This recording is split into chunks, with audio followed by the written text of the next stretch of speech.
Wait, there's something very weak coming through.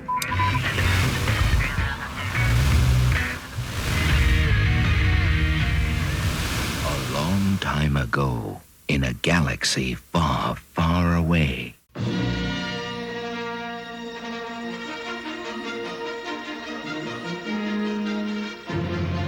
Hello, fellow Galactic listeners. I'm Todd Hoffman, and this is WSTR Galactic Public Access, a Star Wars podcast. Welcome to episode 410. We hope you're doing well. With everything going on, we want to be continuing to be a platform that promotes positivity, life, a little hope, and a little Star Wars along the way. Today, we are not going in the Star Wars universe. We're going across the universe as we look at the 10th anniversary of the Marvel movie Ant-Man. But before we look at the Bugman, let's see who we got here. Oh, wait, it's just me. Heather and Carla have the day, night off, whenever you're listening. They are off this week, and just me. So I'm going to be running solo today, and we'll be having some fun talking about Ant-Man. All right, so let's tease the news. So, okay, we got a couple news items, and I think I even have a bonus news item. So 3 and then a bonus. All right, so here we go. Somehow the clone of Palpatine has returned. Safety dance and director's cut. So get out your data pads, get out your decoder rings. We'll be talking about that very shortly. But first, without any further ado, let us walk into or shrink or get large or I don't know, something like that. Let's get into our main topic. And now for our feature presentation. All right, so we got the 10th anniversary of Ant-Man. I can't believe it's already 10 years. The MCU has been going strong. I think we're in phase 5 or phase 6 or something like that, and dwindling a little bit after the Thanos thing. I think it's been a little struggle, but this again, Ant-Man, similar to Iron Man, I think, just definitely is not what you would think would be one of the couple movies that are in the kind of path for this. But I mean, first impressions back in 2015. First of all, Paul Rudd never ages. He's so good, and this one is smaller in scale, right? It's smaller in scale, but I think that's what makes it charming. And the humor, visual effects are great, and you really get into, you just get into more of a family dynamic, which is really tight and it has the same kind of quirkiness and humor, I feel, like Guardians and stuff like that. And Paul Rudd has a certain kind of energy to him, and it's a comedy / action film, which is great. And again, the visual effects are just awesome. Okay. So one of the questions would be like, did I expect Ant-Man to work as a standalone and Marvel film at this time? I didn't think so. I was like, I don't think this is something that we really thought would work. I mean, I didn't personally think it would work, but here we are. And but after viewing the film and working, just enjoying what was in front of me, it holds up and it's pretty good. I think it does work in 10 years later. I still feel like Ant-Man still kind of holds its own. It's, you realize too, like, so kind of going forward, you realize too, like, Ant-Man is a key contributor to the MCU, to the Avengers, and he brings some normalcy to, like, I mean, okay, we know Tony Stark is not super, he doesn't have any superpowers, but he's super intelligent. Iron Man is your Batman and basically the MCU. He doesn't have any superpowers, but he's very smart and has all the tech and all the gadgets. And so Iron Man got that, but he's a little distant because we're not multi-billionaires and stuff like that. Scott Lang, Paul Rudd, is a struggling, burglar, and that's how he runs into Hank Pym and all that kind of stuff. So he has more of a streets kind of feel to him. And so I think he really plays well in the MCU, and just some of the things when we get to see, like in Civil War, and just like as this thing builds towards the kind of Thanos end story here, I just think he's just awesome in it. So then, where would I rank Ant-Man in the overall MCU timeline or the Infinity Saga? So this one's hard because there's so many movies, but I would say for me, it is definitely higher than some. It's not like the best, but I definitely, this is a strong B plus, probably A minus for me. But as far as ranking them, there's so many movies, it would be hard for, I haven't really sat down and done that. So obviously with Star Wars, we got 9 in the Skywalker saga and our 2 standalone films right now. And so that's pretty easy. That you can rattle off like 11 films. I can do that. 30 something film, 35, 40, I think. Yeah, it's kind of hard to put this in into, but yeah, it's pretty good. And again, I think Ant-Man changed how we look at superheroes. Again, that hero's journey that Scott Lang goes through. We'll get into that in a second. Yeah, it's interesting that he's not your superhero material, but then Hank Pym puts in trust with him, and I think that says a lot. We need people to believe in us, and it's very powerful. It is a very powerful thing. Encouragement is something that everyone needs, and with the right encouragement and the right environment, there's a lot of things you can do. So yeah, I just think it's great, and that kind of shows throughout this series, throughout the 3 films for Ant-Man and stuff like that. Okay, we a little behind the scenes, we had a little drama. So okay, so let's see here. So again, 2015. Um, it's basically directed by Peyton Reed, who also has a little Star Wars connection with Mandalorian, which is kind of cool. He did the Luke episode, the season 2 finale. Yeah, so he's got some chops. But the screenplay is written by Edgar Wright, Joe Cornish, Adam McKay, and Paul Rudd. Basically, Lang must help defend Pym's Ant-Man shrinking technology to plot a heist with worldwide ramifications.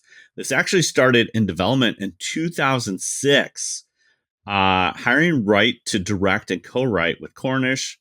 By April 2011, so a couple years later, Wright and Cornish had completed 3 drafts of the script. Wright shot some test footage for the film in July of 2012. Pre-production began in October 23 after casting was put on hold, so Wright can complete The World's End. Casting began in 2013, so we're getting some movement. And the first thing, they hired Rudd to play Lang. Great casting choice. In May 2014, Wright left the project citing creative differences, though he still received screenplay and story credits with Cornish. So, okay. Edric Wright, he is known for basically like fast-paced, kinetic like a lot of satire in his genre and satire in his films, basically. Uh, he uses a lot of Steadicam, you know, he lots of zooms, and he's got a really cool kind of signature style. He really kind of incorporates that into his films. He has uh, one of my favorite films of all time that is non Star Wars, and that's Scott Pilgrim versus the World. Ugh, I just love that. But he's done stuff with Simon Pegg, also a little Star Wars connection because Simon Pegg was in The Force Awakens. But Shaun of the Dead, Hot Fuzz, The World's End are all in that kind of genre with Pegg, which are great. But basically, with Scott Pilgrim vs. World, he adopted a graphic novel series, and it is fantastic. It's fantastic. Um, he did also do Baby Driver, which is a great film, great action film as well. Um, yeah, and so he's not a bad cat. Like, I think that's a great choice, but whenever you say creative differences, you never know what's going on. Probably never get the true story because there's a lot of NDAs and all that kind of fun stuff. I mean, you can tell a little bit in the humor and the writing of how this went that is definitely has that flavor of Edgar Wright. But as far as how the film and how it's edited and stuff like that, it doesn't have that same kinetic energy that Wright would bring to the table. Not that it like so people kind of complain about the Anne Ling or Anne Lee, sorry, Hulk. That was through Paramount. That was obviously a little bit before the MCU took off. Um, but that's Eric Bana, Bruce, who's playing Bruce Banner and stuff like that. But the one thing that I really love about that film, about Ang Lee's film, is there's a lot of like comic book kind of shots with it. And he took a chance, and it looks, I think visually on the film, looks great with the different panels. And he basically do kind of like almost like in some shots, a live action, um, like comic book, right? And I feel like Edgar, I mean, everything that he did, like, again, like to me, Scott Pilgrim is such a perfect film. There's just a combination of live action, little animation, little comic booky things, um, like with some animation that he does and some really cool editing styles that literally it's a live action comic book. And some of the it's so faithful to the comic in many ways that some of these shots are like shot for shot, you know? And so obviously you don't need that with the MCU. Not that they water it down, but they water it down. There's so many different stories in comics. That's what makes comics so with longevity and stuff like that. But it is really, really cool to see some of that comic book style to be in the film. And I think Edgar Wright would really bring that. But Peyton Reed taking what has been already kind of set up in the screenplay, I think he does a great job. I like Peyton Reed. Again, I have no problem with him as a director. I just think you have a different feel, obviously, with every director. Um, but yeah, he's kind of really kind of he the Fantastic Four. So yeah, he was set to direct, but he didn't touch that, which is great. He did direct the Yes Man with Jim Carrey. Replaced Edgar Wright for Ant-Man. And he did obviously the second season, 2 episodes for the Disney Plus. Um, uh, he has done all three Ant-Man films. So he did Yes Man, Ant-Man, Ant-Man and Wasp, Ant-Man, Wasp, and Quantumania. Yeah, so he's done a lot of different things from a film perspective, and yeah, it's I mean, you can't knock that as far as just taking some chances. But the last three films have been Ant-Man and Wasp, and and the Wasp, Quantum Mania, brother. So yeah, so little drama back then, but again, when you think of superheroes, you don't think of Paul Rudd. It brings some believability, and I think he definitely surprised me, and I think just really works from his comedic perspective in the rest of the MCU, which I just love. Um, so let's kind of go back to just the general plot of the film, just so we can get so the plot. Okay, so here we go. 89, Hank Pym resigns from Shield. He's got some technology about shrinking technology, and he believed at that time the technology would be dangerous if it was replicated. So he hides it, and Pym has an estranged daughter. We have Hope, and he has a former protege, Darian Cross, Morpheus. Uh, so basically, kind of forced him out of Pym Technologies, and and then wait, is Darian Cross? Hold on, 1 second. I think Darian. Oh no, Darian's the bad guy. Sorry, Darian is the bad guy who essentially is taking his tech and making a super suit, Yellow Jacket. Um, and so we have that going on, which is cool. So then we find Scott Lang is released from prison. Uh, Lang has his daughter Cassie, and we have kind of Maggie, who's his ex-wife, and then Paxton, who's the police detective fiance, and there's a little tension right there. But uh, just basically, essentially he's doing a job, and he breaks in and cracks the safe, but only finds he believes to be like an old motorcycle suit. He takes it home.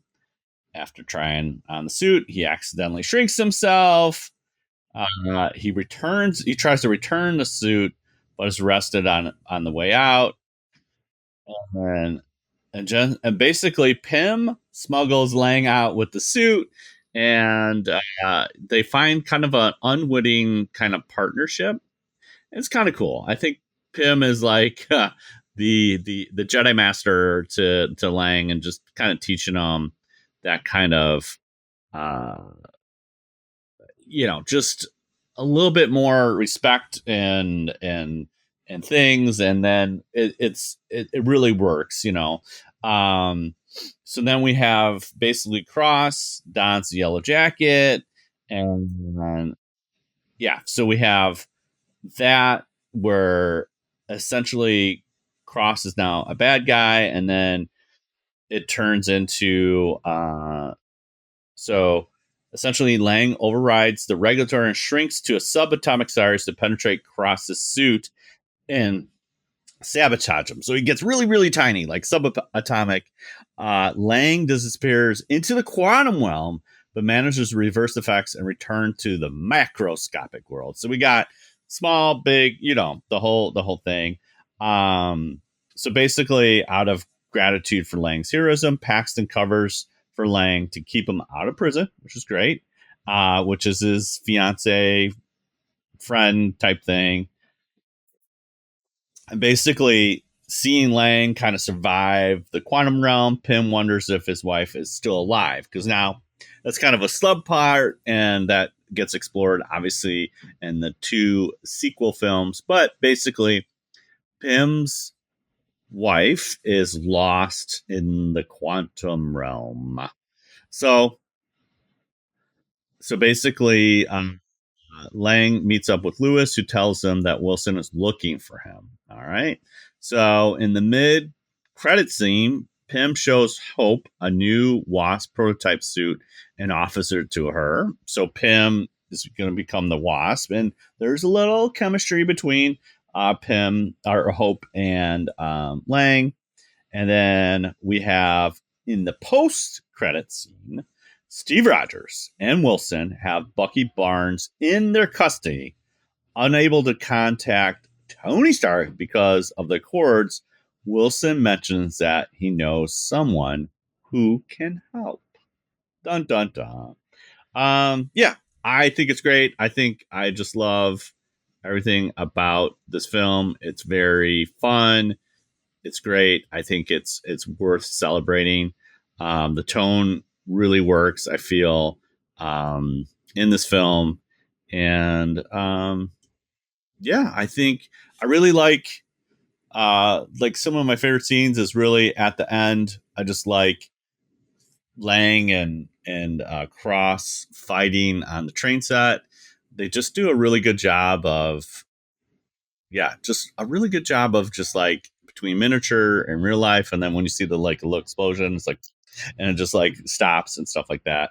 Um, so yeah, I think it's really good. What do I want to see? Another Ant-Man solo film? I mean, I think at this point you kind of run the course with the three films. I think they're different in they're good. I think actually the sequel is much stronger. Ant-Man and Wasp. I think that's great. Quantum Mania, I think it suffered a little bit. There was a lot of things that actually from that film, not to go on a deep dive, but a lot of film, that's where the digital artists were complaining and the one MCU person got fired, and it was a whole thing. It was like a whole thing.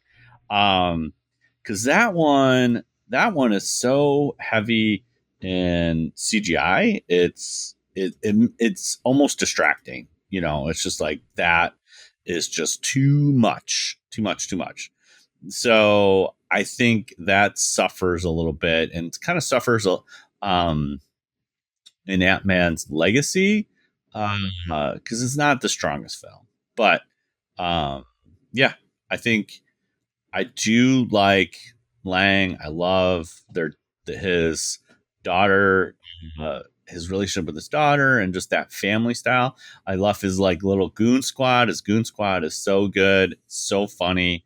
Yeah, they excel better. They get a little bit more screen time in in two. Yeah, think I think there's a little bit more charm with the Ant-Man Wasp one, but I think, again, Ant-Man does leave an impression. He leaves an impression on the MCU. He's pivotal in the MCU process with the quantum realm and just him standing up in Civil War and helping at the end uh, with Thanos and all this stuff. It's great. It's great. It's great. It's great. So if you haven't seen it, take a moment, get on Disney Plus. Trent and I were going through the saga, going through the timeline. We need to get back to that. We kind of stopped a little bit. We're like, oh, this is awesome. We basically did it in MCU timeline order, which Disney Plus allows you to do that. It's really simple. And yeah, it's great. And yeah, we just need to get back into that because there's a lot of movies, but it's super, super fun. So definitely check out Ant-Man if you can. Yeah. So let us go to. Let's see here. Let's see. Where are we going to go? We are going to go to news of the week. And now, the Star Wars News of the Week. All right. So with news of the week, we got, like I said, we got three items. And let me just get there in just a second. 1 second, please. Let me pull up this right now. Wow. So let's go to the first news item. Sorry, gotta click on things and do all that stuff. It's kind of crazy. Okay. So here we go. Hollywood Reporter is reporting that Star Wars Starfighter enlists Matt Smith in villain role. After previously being eyed for Rise of Skywalker, Smith joins Ryan Gosling's and Sean Levy's feature. So we have a pretty cool thing. So hold on one second here. Do this. Do this. Do this. Taking a second here. Sorry. Internet connection stuff. So hold on one second, please. All right, there we go.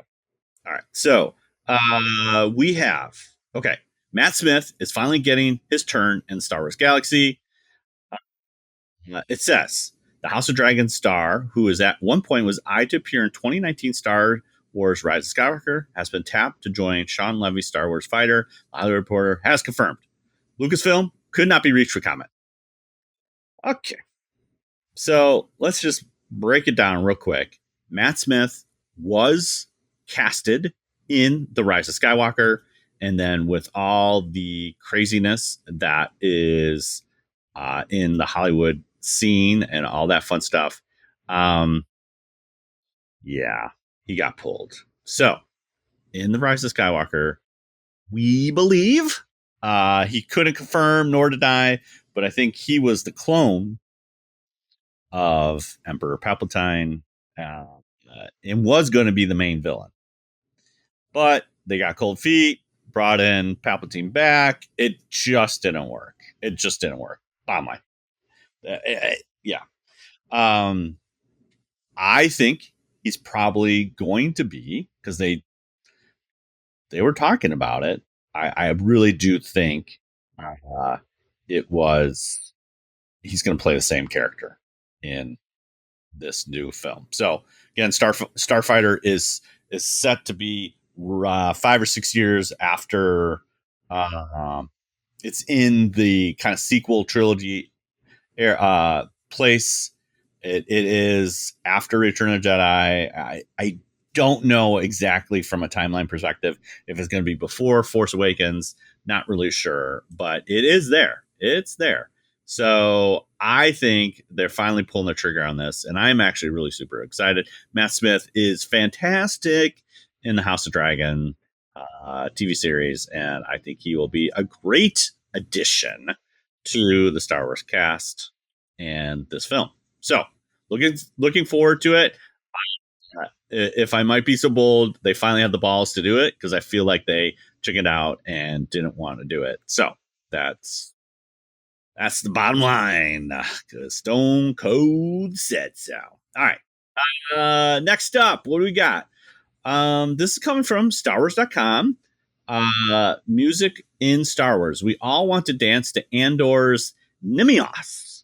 From the intergalactic hit playing on Mothma's wedding on Chandrila is a foreboding Imperial March parading down the streets of Lothal. Digest music in Star Wars helps us bring the galaxy to life. This article is about from Page Lemon, and it was published August 5th. So it's kind of talking about so Mad About Me, Star Wars A New Hope, played by Biff, band Finger Dan and the Module. No, the first diegetic music in Star Wars is upbeat, funky, greeting Luke Skywalker and Obi-Wan Kenobi. She ain't wrong. La Petite Neck. Jedi Rocks also is called. It's kind of, you got Jabba the Hutt, that's the gangster. But we got Max Rebo band, the GOAT Max Rebo, provides musical entertainment. And we have La Petite Neck as part of a short dance sequence from a special edition release, which expands into a longer song called Jedi Rocks, dubbed in for 1997. Both songs have provided unique ambience to Jedha's palace. And then Nimias. We were looking for a true intergalactic hit found in the song. First heard in the series premiere of Andor as Cassian reaches for his sister. Nimias plays several times throughout the series, including the first time when we see Cassian planet Nimas. More recently, delighted in a club mix that plays as the soundtrack to the reception of Lita's Mothma's wedding. Yeah, and we have Mon Mothma's unabashed spin on the dance floor. We have this session ceremony from Acolyte. Ceremonial music sets the tone of the sacred ritual as covered being the chant, the power one, power of the two, power of many. I don't know about that one. But we have the songs by Asagar, Jedi Fallen Order Survivor.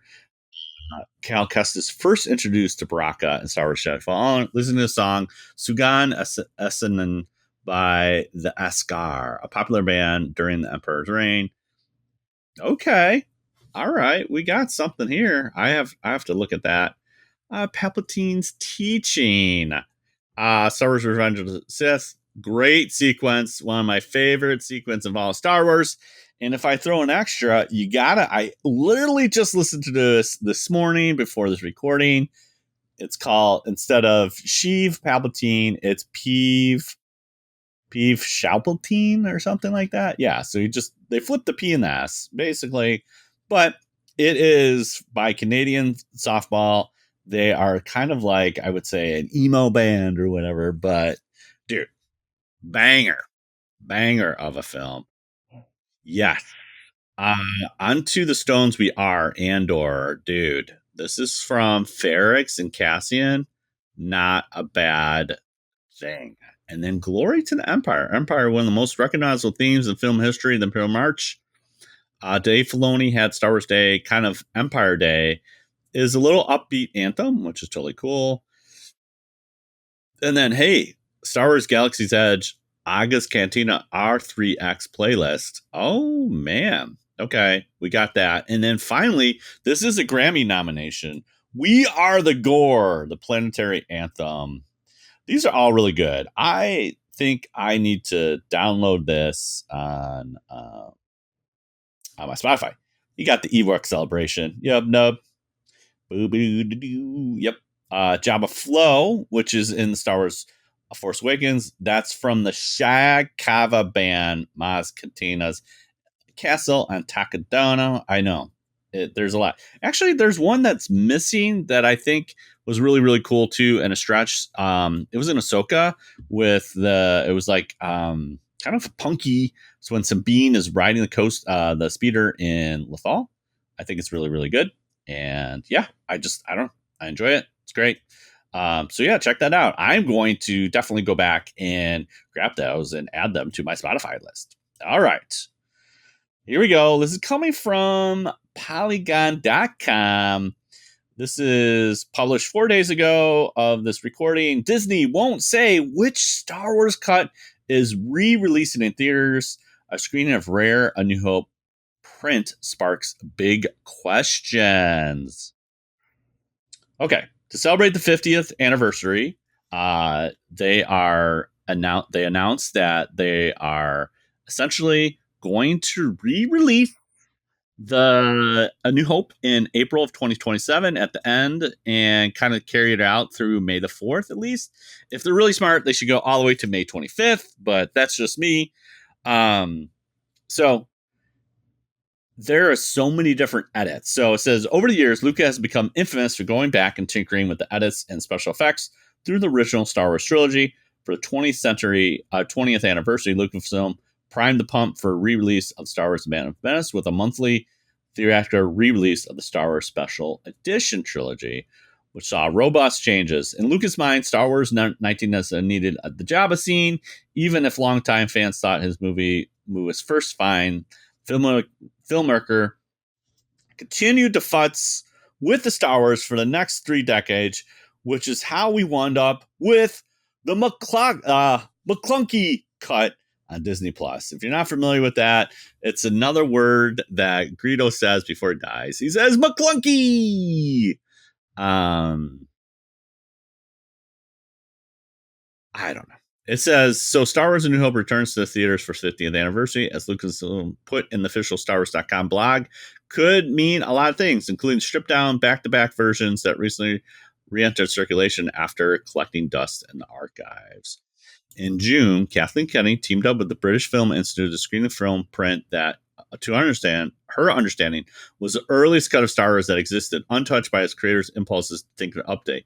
The BFI even went an extra step and prepared the film reel for production, finding an old complete version of the original scrawl before A New Hope was added to the title to run in front of the film. Introducing the film, even Kennedy was at loss to how momentous this occasion felt as a fan of the series. That's the print I want. It would, I mean, we are, it was great. Revenge of the Sith, 20th anniversary, but we got the Disney Plus version. I mean, give me the original cut, how it was first done in Star Wars, and you're going to blow fanboys and fangirls' minds. I think it would be really great. The other thought is like, could you release the Disney Plus version and then the original cut and just like have both running? Well, it's equally good, but I'm telling you what, if you release the original cut or close to original, you're going to have people coming through the doors, and I think they will, the fans will speak. So, yeah. Anyways, I think that would be really, really cool. Okay. Bonus news item. So, this was an official statement. It says, the Walt Disney Company and Lucasfilm are pleased to announce that we have reached an agreement with Gina Carano to resolve the issues in her pending lawsuit against the companies. Ms. Carano was always well respected by her directors, co-stars, and staff, and she worked hard to perfect her craft while treating her colleagues with kindness and respect. With the lawsuit concluded, we look forward to identifying opportunities to work together with Miss Carano in the near future. All right. She said some things on the Twitter. She got fired and basically didn't get into. They wrote her off in The Mandalorian. Our famous rebel shock trooper Gina brought some physicality to season 1. She was awesome. She was a great advocate for Star Wars, but some personal comments. Disney decided to can her. Now, again, Mark Hamill is very political on the political mind landscape of X and has very strong opinions about Trump. Pedro Pascal has done the same. There is a lot of other male stars that have said some things that probably should have got him fired. But for a reason, they decided with Gina that enough is enough, and they fired her, basically. And so there was a little groundswell, including Elon Musk kind of taking on her case and funding it and going after the man. And so this is very interesting because there was a series, I want to say the Power Rangers but it's not. It's the Rangers of the Republic or something like that. And it sounds like that was supposed to be a Gina film, and maybe there's still something in the tank. Maybe even enough. Maybe even enough. I go since we have literally another year. 6 months. Well, what's August, May? So we have still a lot of time for Mando Grogu to come out. She would be an amazing cameo to get in there, and that could take 2 days of shooting, and you got it. I don't know. Just throwing it out there. It would be really, really cool to see her. Just make it back into the Star Wars universe. She was definitely just someone that everyone loved. Again, politically, I get it. I mean, I understand. It's not some of the things we have to be careful of what we say. And even in the context of everything that's going on, I totally understand. I can see both sides, basically, is really what it gets down to, is like, it's something, we have to be careful of how we do what we do. So anyways, we'll see where that comes out. Okay. So that's that. We got that going on. Um, let's see what we have here as far as next up is news of the week. Or no, we already did that. Jeez, no, it's Cantina Chat time. Oh my god. See, this is what happens when you're running solo. You forget where you're at in the show notes. Okay, so Cantina Chat, part of the show, we're talking about everything geeky, weird, and going on in our lives. What's geeky and weird with me? Okay, so last week we had SummerSlam, brother. Oh man, we had some really good matches in SummerSlam. SummerSlam was featured in New Jersey at MetLife Stadium, where the Jets and the Giants are play. And dude, what a great 2-night event.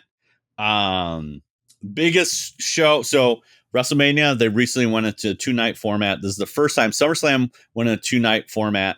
And so Saturday and Sunday of last weekend, and it was awesome. We got Roman Reigns and Jey Uso taking out Braun Breaker and Bronson Reed. There was a lot of great matches in this. We had Logan Paul and Drew McIntyre taking on Randy Orton. Jelly Roll lost like 200 pounds to be in this. Yes, the country pop singer. And he's probably one of the first celebrities that took the loss, but she took a couple big bumps. Logan Paul did this amazing frog splash off the ring onto the table for Jelly Roll, and Jelly Roll took the bump. Dude, awesome match. And kind of leaves it open. Then we have CM Punk defeating Gunther for the World Heavyweight title. This thing was a slobber knocker, 35 minutes strong. CM Punk showed he got it all, put his effort, everything into it. And then Seth Rollins cashes in the Money in the Bank and beats CM Punk. Now, Seth was out with a knee injury. He went out 3 or 4 weeks ago at a Centerline main event. And he was faking. It was a big work, brother. And it was kind of crazy, actually. That was super, super fun. And then you got night 2. A lot of great matches. Great TLC match. Cage match with Sikoa and Fatu. You got a little Dominic Mysterio and AJ Styles, but then you have Cody Rhodes going after John Cena. John Cena turned heel. That means he was a bad guy, but now he's good. And he did his original good guy entrance, and so they have this thing, and John Cena has the belt, and then Cody Rhodes wins the belt. And then they have kind of like a thank you Cena. He kind of waving the crowd like, hey, thank you. And then Brock Lesnar shows up, and it's crazy. So, yeah, if you're into wrestling, which I am, it's really, really great. It's super, super fun. And then fast forwarding a little bit, we have Battlefield Beta coming out. So new Battlefield's coming up, Battlefield 6, which looks really cool. We're trying to get that done. Playing a little Tony Hawk, Pro Skater 3 and 4. And then finally, the new season of Fortnite came out. Last season, did not like it, but this season, called Shock and Awesome, it's got bugs. It's basically Helldivers and Starship Troopers mixed together, which is super, super cool. So you have bugs, and you got aliens, and then you got the Mighty Morphin Power Rangers and a female Spartan from Halo. Really, really cool. Super, super fun. We just started playing that last night, so that's going to be really fun, and we are enjoying that. So that's what's going on with me. Hope everyone is doing well. I hope Carla and Heather get recovered and get all that stuff. And then our boy Aaron, it's his birthday. Happy birthday, Aaron. His birthday is on 8/8. Super, super fun date. 88. So happy birthday, Aaron. I hope you are doing well. And he also recently moved to the East Coast. I guess it's East Side, East Coast. So we just hope he is doing well as well. So thanks again for listening to another episode of WSTR Galactic Public Access. You can find us on the socials. The big one, WSTR Media. We want to hear from you. So comment, tweet, rate us on Apple Podcasts. Give us a 5-star review. We'll throw swag right in your face. Just email us or screenshot us of your review, and we would love to read it on the next podcast. We have a whole back catalog of episodes, podcast.wstrmedia.com. We got merch, store.wstrmedia.com. And if you want to support us in a different way, patreon.com/WSTRmedia. We go live 8:30-ish on Thursdays. Flipping around a little bit, doing it a little bit different, but just if you subscribe to our YouTube, you'll find when we go live. You can do that at livestream.wstrmedia.com. Hey, if you have an idea of show, you got a question, just email us, mailbox@wstrmedia.com. What do you think of Ant-Man? Give us a whirl. That'd be great. So we went across the universe. Now we're going back to the Star Wars universe in next week as we look at Imperial Inspection. My boy, Qui-Gon Jinn, Jedi Master.